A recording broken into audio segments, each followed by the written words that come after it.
রোজগার হইছে একই কাজ, একই রান্না, খাওয়া-দাওয়া। তাই কোথা থেকে শুরু করব আসলে বুঝতেই পারি না। প্রতিদিন আমার সাথে এরকমটাই হয়। তো আমার একজন প্রিয় ভাবী আমার বাসায় এসেছে। নতুন বাসায় এখন আসেনি। আজকে ১ম আসছে দেখার জন্য। রান্না-বাড়া, খাওয়া-দাওয়া সবকিছু নিয়ে আমার আজকের ভিডিও। হ্যালো এভরিওয়ান, আসসালামু আলাইকুম। কেমন আছো তোমরা সবাই? আশা করছি আল্লাহর রহমতে তোমরা সবাই অনেক ভালো আছো। আমরাও আলহামদুলিল্লাহ বেশ ভালো আছি। আমার মেয়ে যদি কাউকে দেখতে পায় তাহলে যে তার অবস্থা কি হয় কি বলবো। এমনি যখন একা, একা থাকে না তো আমার সাথে কিন্তু চুপচাপ বসে থাকে। হয়তো টিভি দেখে না হলে আমার ফোনটা নিয়ে একটু কার্টুন দেখে। আর যদি কাউকে একটু দেখতে পায় তাহলে কিন্তু তার দুষ্টামি বেড়ে যায়। এটা কি আমার বাবুরই হয় না অন্য কারো বাবুর হয় কে জানে। যাই হোক একটু চা বানাইছি। তো ভাবি তো হইছে কিছুই খাবে না। তার ছেলেকে হইছে মাদ্রাসায় নিয়ে যাইতেছিল। তো ওইখান থেকে হইছে আমাদের বাসায় আসছে। ভাবি হইছে খুবই ব্যস্ত মানুষ, একদমই সময় পায় না। কারণ তার মেয়েকে হইছে মাদ্রাসায় নিতে হয়, আবার নিয়ে আসতে হয়, ছেলেকে নিয়ে যেতে হয়, আসতে হয়। তাই একদমই সময় পায় না। আজকে হইছে খুবই সময় করে তারপর হইছে আমাদের বাসায় আসছে। যাই হোক ভাবি চলে গেছে। চা খেয়ে আর হইছে টোস্ট দিয়েছিলাম। সাথে হইছে কুকিজ এগুলা দিয়েছিলাম। এ হইছে খুবই ব্যস্ত মানুষ, একদমই সময় ছিল না। তারপরে কিছুক্ষণ বসে গল্প করে চলে গেছে। তারপরে এসে আমার কাজগুলো আমি করেছিলাম। এই তো চিংড়ি মাছ ভিজায়ে কেটে নিছি। তারপরে হইছে মিষ্টি কুমড়া আজকে রান্না করব ছোট কুচা চিংড়ি দিয়া। আর জামাইয়ের জন্য হইছে ডিম আলু রান্না করব। তার হইছে ডিম আলু খুবই পছন্দ। যদি কোনো তরকারি একদম না থাকে তাকে যদি ডিম আলু রান্না করে দেওয়া হয় সে কিন্তু খুব খুশি হয়ে যায়। এই তো চিংড়ি মাছ একটুকি ছিল, বেশি একটা ছিল না। তো যতটুকু ছিল এই কয়টাই রান্না করে নিতেছি। আর মিষ্টি কুমড়া আমার খুব পছন্দ আর চিংড়ি মাছও পছন্দ। কিন্তু চিংড়ি মাছ খেলে না একটু অ্যালার্জির সমস্যা হয়। কিন্তু কিছু করার নাই। অন্য মাছ ছিল না। তো সেজন্য ভাবলাম চিংড়ি মাছটাই রান্না করে নেই। এই তো চিংড়ি মাছটা খুব সুন্দর করে রান্না করে নিলাম। এখন হইছে একটু ধইন্যা পাতা দিয়ে দেব। আর আসলে রেসিপি দেওয়ার কিছু নাই। রেসিপি আমি দেই না। যেভাবে কাজ করি ওইভাবেই হইছে আমি শেয়ার করি। আমি প্রতি ভিডিওতে আসলে বলে থাকি। এই তো একটু ধইনা পাতা দিলাম। আর একটু শুকনা করে তারপরে এই তো চিংড়ি মাছের তরকারিটা উঠিয়ে নিব। তারপরে হইছে মিষ্টি কুমড়াটা রান্না করে নিব। তো আমি কিন্তু তরকারিটা নামিয়ে বাটিতে ঢেলে নিছি চিংড়ি মাছটা। আর এইখানেই আবার হইছে মিষ্টি কুমড়া রান্না করে নিব। ওই যে ছোট চিংড়ি আর হইছে মরিচ, লবণ, হলুদ যা, যা লাগে ওগুলা সবকিছু দিয়ে কষিয়ে নিলাম সুন্দর করে। তারপর হইছে মিষ্টি কুমড়া দিয়ে দিছি। আর ইদারিং হইছে একটু আলসেমি করতাছি। আমি কিন্তু প্রেশার কুকারে তরকারি সেদ্ধ করে নিতাছি না। আর মিষ্টি কুমড়া সেদ্ধ করলে দেখা যায় একদম গলে যাবে সেজন্য করলাম না। অন্য তরকারি সেদ্ধ করলে সমস্যা হয় না। আর ওই যে বললাম আলসেমি করার জন্য সেদ্ধ করে নিতাছি না কিছুদিন ধরে।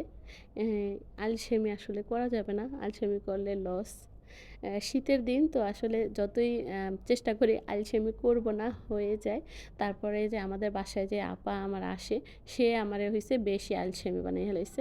মানে সব কাজ সে করে দেয়। আমাকে বলে আমার কিছু করতে হবে না। তারপর মানে যেটা একদম না করলেই না সেটা তো আমি করি। আর যেটা হইছে সে করতে পারে ওইটা হইছে আপা করে দেয়। ২ বেলাই আপা হইছে আসে, এসে করে দেয়। তো অনেক কাজ হইছে আমি করি না, আপা করে দেয়। তো এই তো ২ টা রান্না হয়ে গেল। তারপর ভাত রান্না হয়ে গেছে। এখানে এই তো ডিম আলু রান্না করে নিব। সেইজন্য আম একটু মসলা কষায় নিতেছি।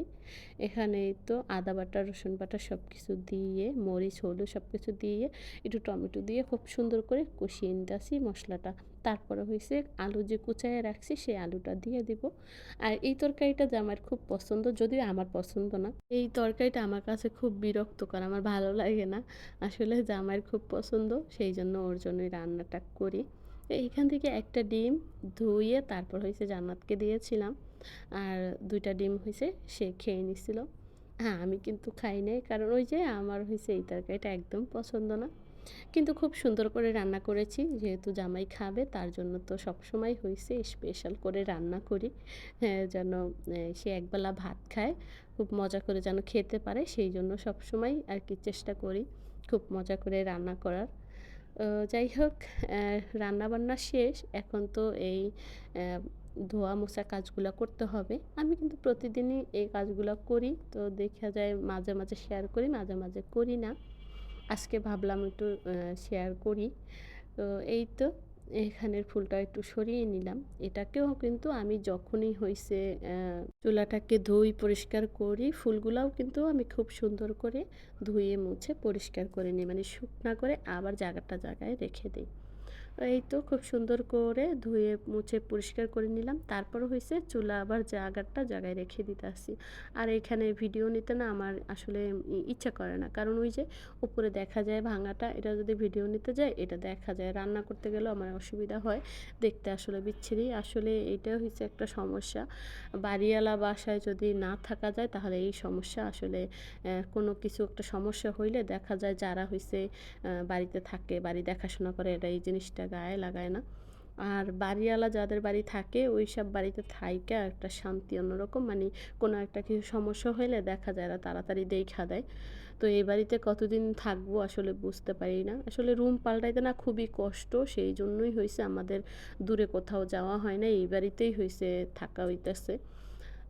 কষ্ট করে কি আর করা যাবে? এখানে ভাবতেছি একটা পেপার এনে লাগিয়ে দেব। মানে এখানের আমি অনলাইনে অনেকবার খুঁজলাম। মানে এখানে কি দেওয়া যায়? তো দেখি কি এখানে দেওয়া যায়। তারপরে হইছে নিয়ে আসবো অবশ্যই। এই তো সবকিছু ওই দিকটা পরিষ্কার করে নিছি। এখন হইছে বেসিনের দিকটা পরিষ্কার করে নিতেছি। আর বেসিনটা তো আমি এত পরিষ্কার করি, কিছুতেই পরিষ্কার করতে পারি না। যাই হোক, আজকের মতো এখানেই বিদায় নিচ্ছি। আল্লাহ হাফেজ।